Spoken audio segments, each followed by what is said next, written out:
2023, novos desafios, novas esperanças e um futuro para a negritude. Então, pensando em negritude, afrofuturismo, bora falar aqui do racismo ambiental. Será que existe um futuro para a negritude em 2023? Hey pessoas, beleza? Aqui quem fala é o Joe, sejam muito bem-vindos, muito bem-vindas ao Nerd Speaking. Pois é, voltamos, acho que essa é a palavra que eu mais repito aqui, voltamos de novo! Pois é, estamos de volta para 2023 e eu já te desejo um feliz 2023. Fica aqui com a gente, se inscreve se você não é inscrito e se você caiu de paraquedas no Nerd Speaking, bem-vindo, bem-vinda. Eu sou o Joe e fique aqui com a gente. Então apoie esse conteúdo, dá o like, etc e tal. Você já sabe como funciona. E hoje a gente vai falar desse tema que é tão interessante, que a gente já trouxe algumas vezes aqui no Nerd Speaking, que é o afrofuturismo. Nada mais legal do que falar de futuro nesse começo do ano, de afrofuturismo nesse novo ano de 2023. Dessa vez eu quero trazer de uma perspectiva diferente.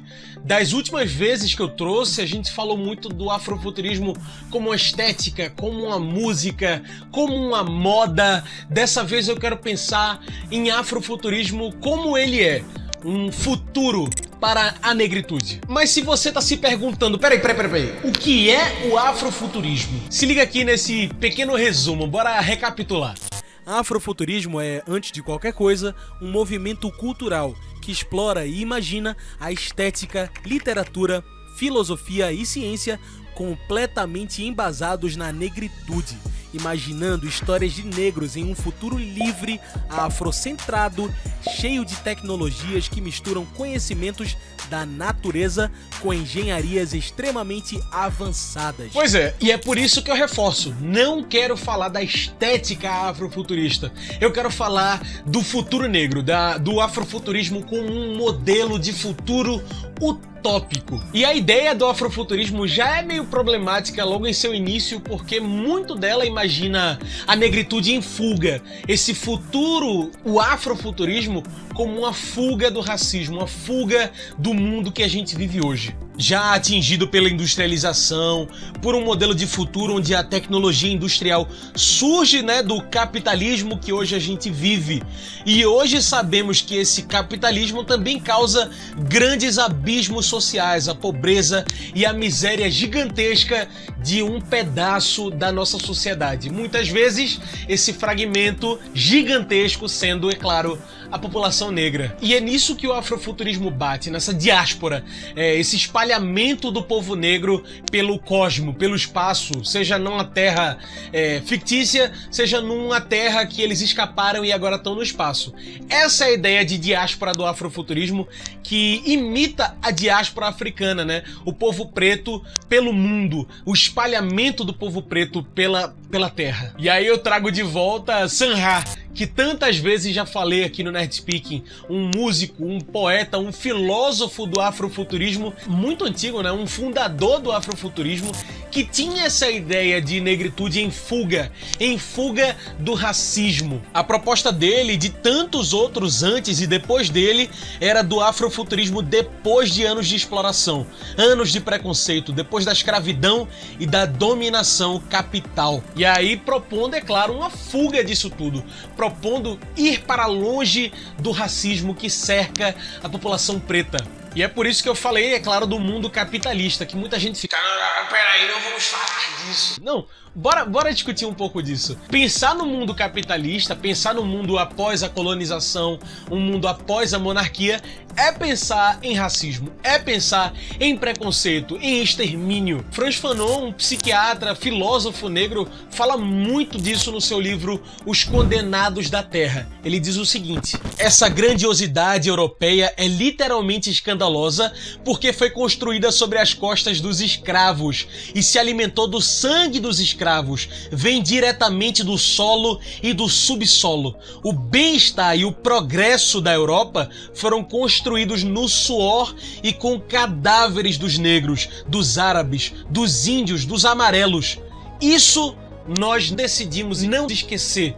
Então é realmente muito... É por isso que essa discussão de capitalismo ela é muito complicada, porque as pessoas pensam, não, mas esse modelo é bonito porque ele consegue criar essas coisas, ele consegue pensar nessas tecnologias, nesse futuro, mas esse futuro ele é muito distópico quando você pensa em minorias, quando você pensa em quem construiu, quem tá na base disso, quem morreu por isso. Por isso que eu falo, pensar em afrofuturismo é muito utópico, é você pensar nessa sociedade futurística sem passar por esse escravismo, sem pensar no extermínio dos povos. E esse é o trunfo do afrofuturismo, colocar o negro, a negra no lugar de triunfo, não no lugar de quem morreu, de quem foi morto pelo progresso. É pensar num futuro sem precisar do extermínio, afrocentrado, com referências de negritude no poder, mas um poder que não precisa ser ditatorial, num poder que não precisa ser exterminador de povos, de culturas e de gerações. Outra coisa que o afrofuturismo pensa muito longe da industrialização é esse modelo de correlação com o natural, com a natureza. Uma vida de convivência com o natural e não de domínio do natural, domínio do outro.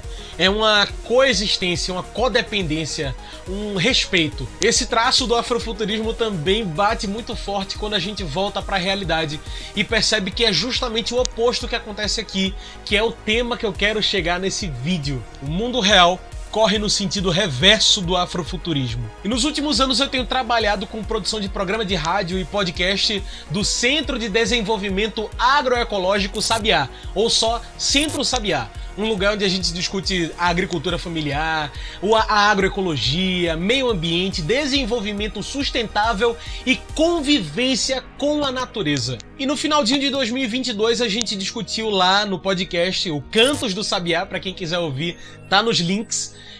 Discutimos com Robin C, uma co-deputada aqui de Pernambuco, sobre o tema racismo ambiental e injustiça climática. Esse é um cortezinho do que foi falado lá. Tem pessoas que chegam para mim e dizem: não existe racismo no Brasil desde que existiu a Lei Áurea, né? A Lei Áurea eliminou todos os problemas de racismo no Brasil. Isso não é verdade, porque a gente traz as consequências do racismo ainda hoje, sabe? Seja na qualidade de vida, seja na questão da fome que tem cor, seja na questão do encarceramento que tem cor, seja na questão do saneamento básico, da moradia, seja na questão do próprio racismo ambiental, por exemplo. Porque quando a gente fala racismo ambiental, a gente está falando de uma situação em que a raça é um fator determinante para dizer que a pessoa vai estar num ambiente seguro e adequado para viver, por exemplo, ou para morar, ou não. E o que é o racismo ambiental? E como ele se opõe ao afrofuturismo? Racismo ambiental é tudo aquilo que o afrofuturismo, essa utopia, não é. É uma situação em que o povo preto é tão marginalizado, tão escanteado, que isso afeta no seu habitat, no seu meio ambiente, no seu lugar de existência. Ou seja, as consequências do racismo, do preconceito, da marginalização são tão poderosas que afetam o lugar onde vive, o que come, o que existe no seu ambiente, as condições climáticas que ele enfrenta, como a chuva, o sol, a seca o abalam, e isso tudo é racismo ambiental. É um mundo de negações para além do racismo que é explícito, né? Para além do racismo que é um xingamento, é um racismo que coloca o povo preto numa situação de insegurança, que é alimentar, que é climática, que é do meio ambiente, do ambiente, da sua casa, por ser negritude, por ser preto. E o Brasil é um país que nasce nisso, no preconceito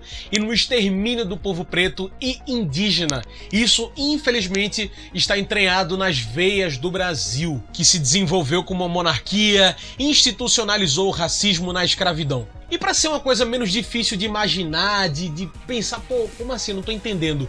Vem comigo. Onde estão os povos pretos? Onde estão os povos indígenas no Brasil? Para onde foram as populações pretas fugidas em diáspora aqui no Brasil? Onde moram hoje as populações periféricas? Como é que essa fuga do povo preto, do povo indígena, nos afeta até os dias de hoje? É fácil. O povo preto, o povo indígena mora em encosta, é um povo ribeirinho, é um pessoal que mora em zonas de risco, em zonas de deslizamento, em zona de desabamento, em lugares que não tem saneamento básico, em locais com sol muito quente, com secas muito longas ou períodos de chuva muito longos. Isso é racismo ambiental. Isso é injustiça climática. Chaves Júnior, em 1980, na Comissão de Justiça Racial da United Church of Christ, falou o seguinte sobre o racismo ambiental ainda nos anos 80. É discriminação racial na tomada de decisões, discriminação racial na efetivação das normas, discriminação racial na alocação deliberada de lixo tóxico e indústrias poluentes em comunidades vulnerabilizadas. É discriminação racial no consentimento público de fatores de risco à saúde e vida humana em comunidades de cor. E é discriminação racial na histórica exclusão de pessoas de cor dos principais grupos ambientalistas, direção de agências ambientais, comissões e órgãos reguladores. Ele falou isso ainda em 1980 e isso está numa pesquisa traduzida por Arivaldo Santos de Souza, Direito e Racismo Ambiental na Diáspora Africana. Então você percebe como esse racismo ambiental, essa injustiça climática, elas batem de frente com essa utopia que é o afrofuturismo. Não existe, não tem como você pensar em futuro para a negritude quando a negritude está presa nesse passado escravocrata que os afeta até os dias de hoje, que os coloca em situação de risco até os dias de hoje, que os coloca em encostas, em lugares que deslizam, que morre por causa do racismo ambiental. Não dá para imaginar um futuro num lugar que pensa em negritude ainda no olhar do extermínio. É por isso que pensar em afrofuturismo é muito mais complexo do que parece, porque, como eu falei no começo do vídeo, eu não quero que você pense em afrofuturismo como uma estética, uma roupa brilhante, ou como naves espaciais e negritude, o famoso Black to the Future, o movimento com Frank Gehry, que colocou o afrofuturismo em evidência. Eu quero que você imagine o afrofuturismo como essa utopia distante que está rasgada no meio por causa desse racismo ambiental, não só no Brasil, como no mundo afora. Afrofuturismo realmente é complicado de se imaginar. Ela coloca o negro num lugar de convivência com a natureza, coloca o negro num lugar de coabitação, num lugar de respeito à natureza, ao meio ambiente, às mudanças climáticas, e não é só tipo assim um mundo futurístico, né, naquela ideia do cyberpunk, com pontes aéreas e naves por todos os lados. Você pensa muito no afrofuturismo numa ideia de aldeia, num aquilombamento, porque esse respeito com a natureza diz muito sobre como o negro está hoje no meio ambiente, colocado no meio ambiente. Sun Ra, o pensador do afrofuturismo que eu falei anteriormente, ele pensa muito sobre isso, ele fala muito sobre isso quando pensa em afrofuturismo numa fuga do racismo, numa fuga do negro da Terra. Ele diz assim, o planeta, até o título do livro dele, o planeta está condenado. E aí faz esse convite para que a negritude se junte a ele nessa arca e fuja da Terra numa diáspora pelo cosmo. E aí a gente volta para a realidade, né? A gente sai do afrofuturismo e pensa nesse Brasil hoje afundado em fome, em crise climática, com gente morrendo em deslizamento, com as chuvas que afetam as cidades, como aqui o Recife. A gente pensa nesse racismo ambiental nos afetando todos os dias. Essa é a realidade. Essa é a distância que estamos do afrofuturismo. Tem quem pense, quem imagine, quem procure uma coisa positiva da monarquia que colocou o negro nessa situação, que colocou a negritude em lugar de escravo, em lugar de marginalizado. Não existe afrofuturismo no mundo real que ignora a existência e os problemas que a negritude enfrentam. Não existe afrofuturismo quando a gente pensa num Brasil que tem 33,1 milhões de pessoas que não têm garantido o que comer todos os dias. A utopia do afrofuturismo é cada vez mais distante, é cada vez mais utópico pensar em afrofuturismo, é cada vez mais impossível pensar num futuro para a negritude. É cada vez mais impossível pensar num futuro quando o futuro que se imagina para a negritude é um futuro de apagamento, de contínuo extermínio do povo preto, de contínua escravidão e de contínua periferização do povo preto, a marginalização do povo preto. 2023 chegou e com ele essa ideia de futuro, né? O novo, o renovado. Mas será que existe esse renovado para o povo preto? Será que existe afrofuturismo para o povo preto em 2023? Music is different here. The vibrations are different. Not like Planet Rave. Planet Rave's sound of guns, anger, frustration. There was no one to talk to up in Planet Rave to understand. We'll bring them here through either isotope teleportation, transmolecularization, or better still, teleport the whole planet here through music.